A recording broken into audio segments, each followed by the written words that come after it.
सनातन धर्म में जो मूर्ति पूजा का विधान है, इसका रहस्य यह है कि मूर्ति की पूजा में हम पत्थर अथवा धातु की पूजा नहीं करते, बल्कि उसमें स्थित परमात्मा की भावना करके इस प्रकार पूजा करते हैं कि मानो पृथ्वी के रूप में वही देवता विराजमान है जिसकी हम प्रत्यक्ष पूजा कर रहे हैं। नमस्कार मित्रों, आज की चर्चा में मूर्ति पूजा विज्ञान। मूर्ति में प्राण प्रतिष्ठा करके वेद मंत्रों से विधिवत संस्कार करके उसे महिमान्वित और इस योग बना दिया जाता है कि फिर उसमें पूज्य भावना हो जाती है और धीरे धीरे उसमें श्रद्धा केंद्रित हो जाती है। मूर्ति को देखते ही मूर्ति के देवता के प्रति हमारा पूज्य भाव जागृत हो जाता है। इसी प्रकार हम वेद, गीता, रामायण तथा भागवत आदि धर्म ग्रंथों को पूज्य मानकर उस पर फूल चढ़ाकर पूजा करते हैं। सो वैसे तो यह कागज की पुस्तक है, परंतु उसमें लिखा जो ज्ञान है उस ज्ञान की पूजा की जाती है। हम उस समय यह विचार नहीं करते कि यह कागज की पुस्तक है, बल्कि हमारे मन में यही विचार और श्रद्धा उत्पन्न होती है कि हम गीता तथा रामायण के पवित्र ज्ञान तथा भगवत कथा की पूजा कर रहे हैं। उसे भगवान का वांग्मय अथवा लीलामय रूप समझकर ही हम उसकी पूजा करते हैं। इसी प्रकार हम चित्र की भी पूजा इसी भांति से करते हैं। जिसका वह चित्र होता है उसे ही प्रत्यक्ष विराजमान समझकर उसके प्रति श्रद्धा समर्पित करके हम उसकी पूजा अर्चना करते हैं। मूर्ति पूजा द्वारा भक्ति जागृत करके भगवत कृपा प्राप्त करते हैं तथा साधना के पथ पर अग्रसर होकर हम अपना कल्याण पथ प्रशस्त करते हैं। मूर्ति पूजा में मूर्ति को ईश्वर रूप या जिस देवता की वह मूर्ति है उसी देवता के प्रत्यक्ष रूप में देखना उत्तम है। मूर्ति में ईश्वर का ज्ञान मध्यम है तथा मूर्ति से ईश्वर का स्मरण साधारण कोटि में आता है।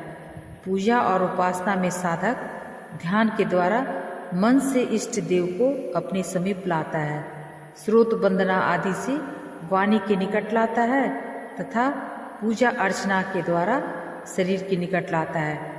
इस प्रकार मन, वाणी तथा शरीर तीनों से इष्ट के साथ सानिध्य स्थापित होता है।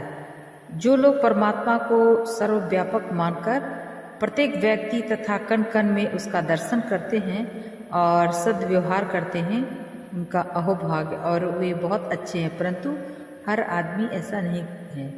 अतः साधना की दृष्टि से सनातन धर्म का यह विधान सर्वथा कल्याणकारी है। इसमें कोई संशय नहीं कि सनातन धर्म में मूर्ति पूजा तथा देव पूजा का जो विधान ऋषियों ने किया है वह स्वयं साधना करके बड़े ही अनुभव से किया है।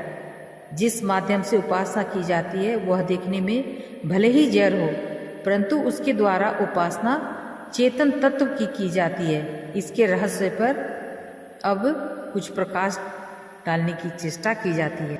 अध्यात्म विद्या के भारतीय वैज्ञानिकों ने यह सदा से ही माना है कि प्रत्येक तत्व के पीछे एक चैतन्य शक्ति विराजमान है जो उसको प्रेरणा देती है और वह उसका अधिष्ठात्री देवता है।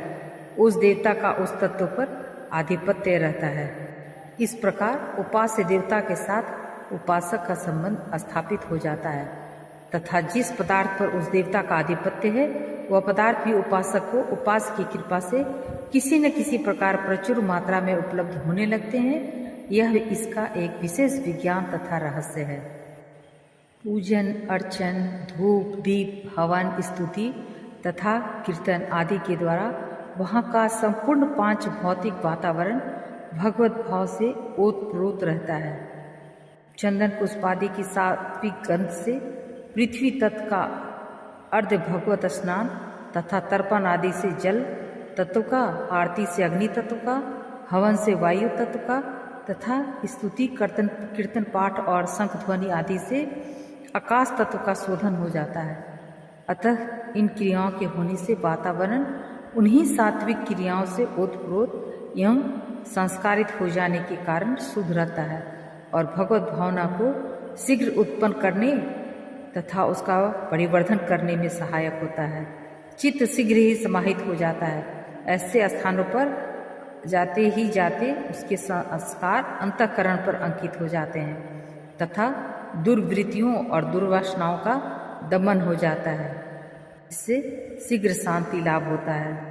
जोर जोर से कीर्तन करने से कुछ मानसिक एवं शारीरिक रोगों का शमन भी होता है। स्वास्थ्य तथा मस्तिष्क संबंधी रोग के लिए तो वह बहुत ही बड़ा हितकारी सिद्ध हुआ है। इससे हार्दिक बल प्राप्त होता है और संपूर्ण इंद्रियां भगवत ध्यान की ओर बलात् से आकृष्ट हो जाती हैं।